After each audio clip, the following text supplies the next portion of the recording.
Hello, this is Julian with Coffee Reviews, and today we'll be reviewing the Maruja Quispe Alarcon Wash Process Peru from Little Wolf Coffee. And there's the bag right there.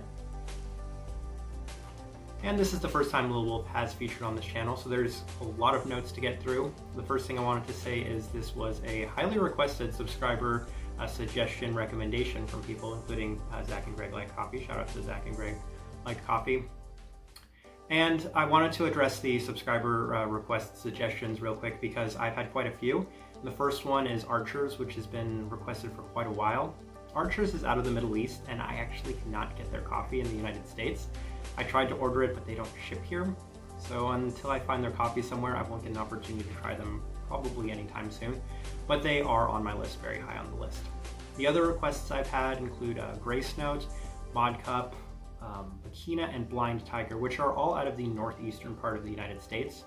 So I'm going to do Little Wolf again with those 4 coffee roasters. I'm going to do kind of a northeast showdown between those 5 coffee roasters, see which one I like the best, then a blind taste test, and review all 5 of those coffees. So I do have that in the works. There have been some other things in terms of coffee that have come up, but I have all those recommendation suggestions down. I also have JBC and Clatch, just for anybody else that's curious and keeping track. Let me talk about Little Wolf now real quick with that out of the way. So they're based out of Ipswich, Massachusetts, and the first time I had heard of them was, I want to say, 5, 6, 7 years ago. There was a coffee shop that had opened in Denver. They're a multi-roaster, and the first guest roaster they ever had was Little Wolf. And I tried their coffee. I don't remember too much about it. I've tried Little Wolf on and off here and there. I don't remember too much about their coffee, truth be told. I know that General Purpose in Seattle used to use their coffee, as well as a couple of other coffee shops in Seattle.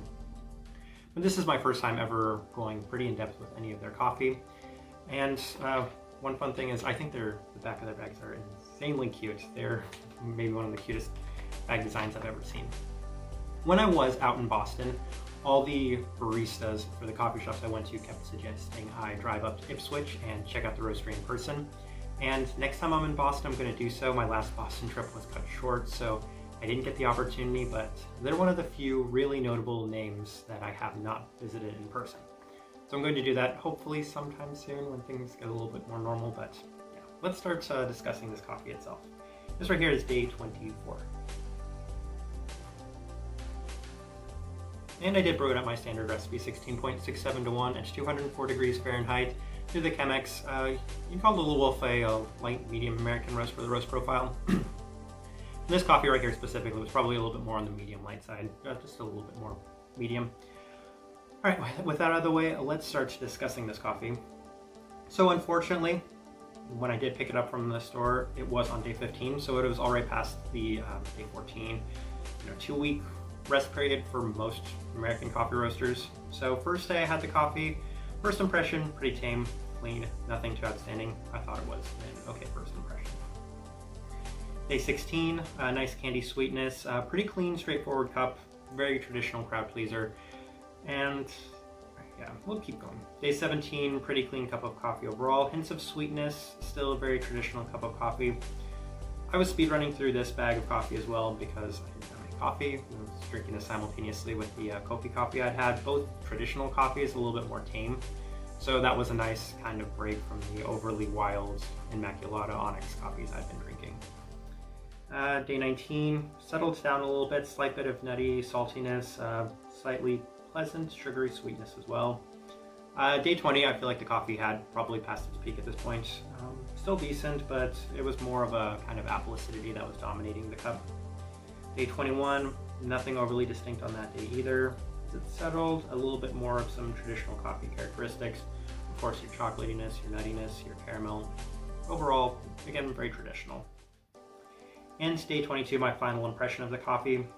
I think I would describe it candy bar sweetness overall, with just some pretty tame characteristics. Milk chocolate caramel coffee with some very slight fruit.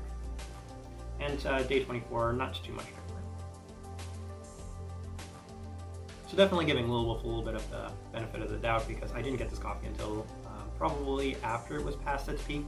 But even then, for being a pretty traditional, straightforward coffee, I thought it was nice. All right, let me go ahead and pull up the tasting wheel so you can see what I was getting.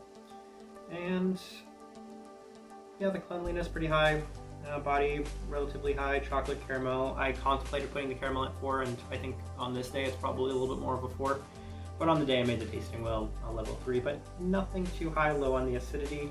The sweetness, even though they like to characterize this as a pretty sweet coffee, I think with the recent experiences I had had with some super sweet and sugary coffees, this one was just coming off a little bit more tame to me.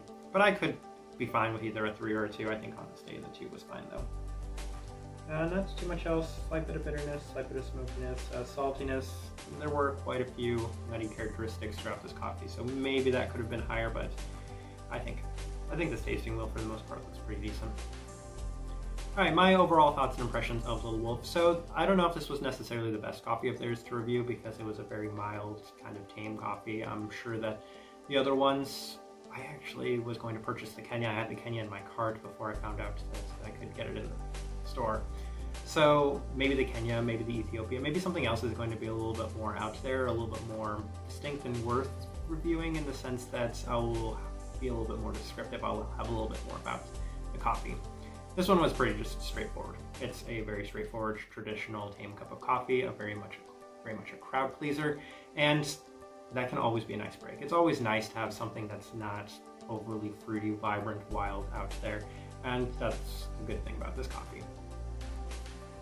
Who would I suggest this cup of coffee to? I mean, again, that makes it a super easy recommendation. Somebody that does like a little bit more of those kind of normal, tame coffees. Somebody that does enjoy caramel. The caramel sweetness in this coffee was pretty nice. My favorite part of this cup of coffee. Not the biggest apple person, so I think if you do like those kind of apple acidity components to it, then of course this will probably be a pretty good fit for you. But I think I'm going to leave it at that. Again, this isn't Little Wolf's last time. They're going to be featured pretty prominently in that blind taste test video whenever that happens. Hopefully soon, but it'll happen. If you've tried Little Wolf, especially if you've tried this coffee, I'd love to hear your thoughts and impressions of them and this one as well. If you're enjoying the content, give this video a like and subscribe if you're not already subscribed. But this right here has been a review of the Maruja Quispe Alarcon Wash Process Peru from Little Wolf. Thank you for watching.